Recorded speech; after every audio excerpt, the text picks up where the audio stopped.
Hello everyone, my name is Guilherme, and even though I'm not feeling my bestest, I'm here to talk about privacy, which is one of my favorite topics to discuss. Today's episode is episode number 2, and we're going to talk about chat control.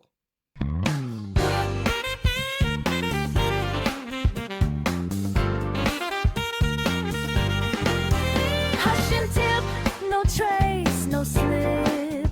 That is the way off the record today.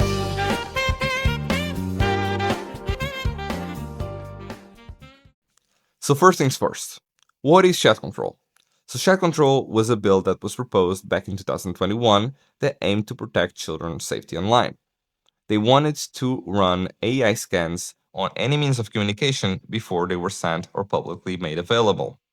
This AI would then scan and try to flag any means of communication that could be harmful towards children or just illicit in its nature.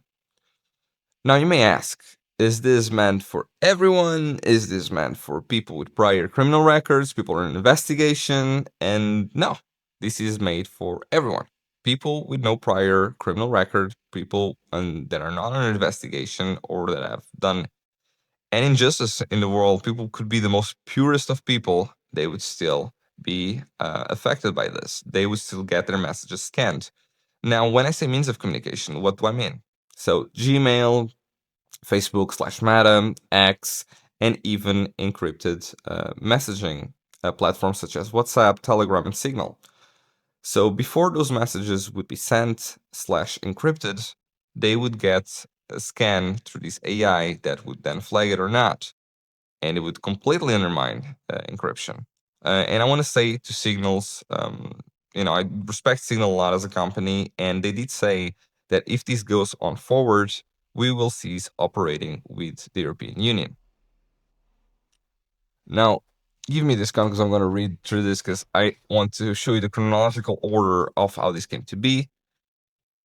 In 2021, we have the origin of this bill, which initially starts as voluntarily. So companies like the ones primarily mentioned, Gmail, X, and many, many others, any company that does or handle communications or means of communication would be affected by this. They would be made voluntarily to provide this scanning for its users. 2022, Ylva Johansson, the Home Affairs Commissioner, proposes that instead of it being voluntary, it became mandatory. In 2023, Live, they use policy and legislation supervisors, so basically the company that oversees all the legislations and policy that come out of the EU Council and makes a bridge towards what the people want and the people's rights and the actual policies and regulations that are coming out of the EU Council.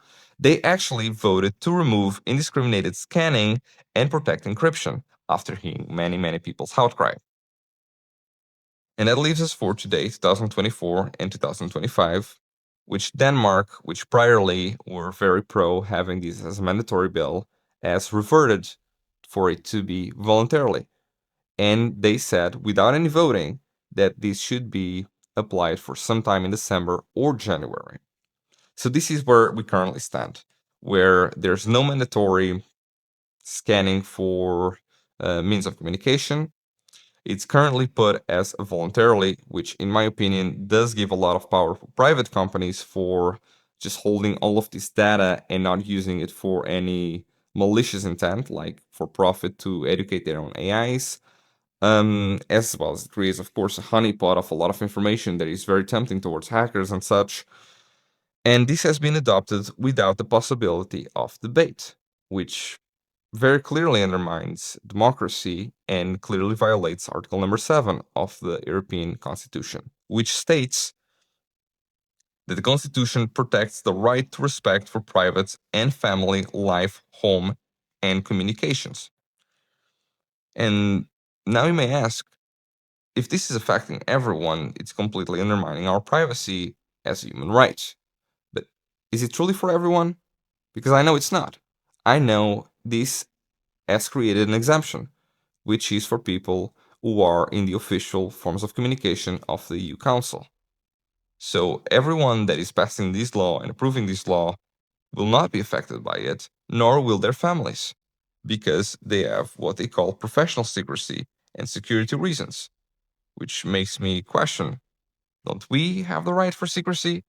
Or if it's a security reason, wouldn't this put us more liable for security breaches? I mean, number one, this is undermining encryption, which just leaves a backdoor open for attacks to come in.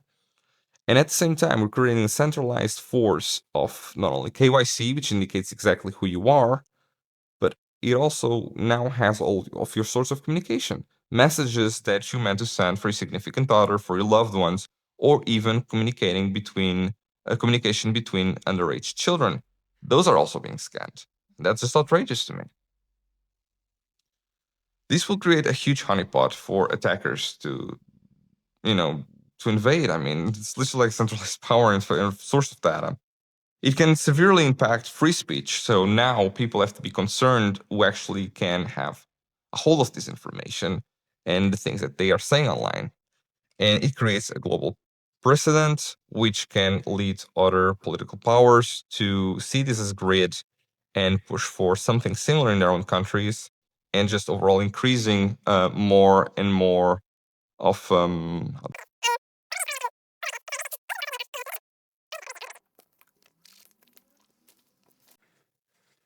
So now that we've discussed what is chat control, how it came to be, and where we stand, I want to see how effective it is. So I have some pieces of data here that I'd like to read to you. And I want to start by Germany 2024, where 48.3% of the reports sent by tech companies were not criminally relevant. This is according to the Federal Criminal Police Office, the BKA. Switzerland, up to 80% of reports were false positives. This is from Thomas Kips, a cryptographer, and LinkedIn has reported that 60% of flagged accounts for the same matters were false alarms after manual verification despite photo DNA tag. So as we can see, this is not something that seems to be effective. This is something that does not seem to account for false positives, or that seems to be very effective towards stopping perpetrators who want to have malicious intents towards our children. It just doesn't seem to be effective, and it completely undermines encryption, privacy, free speech, anonymity, and many, many other things. So if you want to be part of a movement against this and you want your voice to be heard, I think the best way is to reach out to your political, how do I say this, national entities.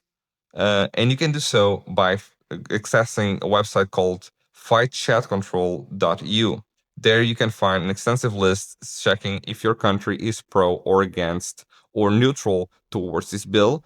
And you can then there directly reach out to the parties within your country that are pro chat control.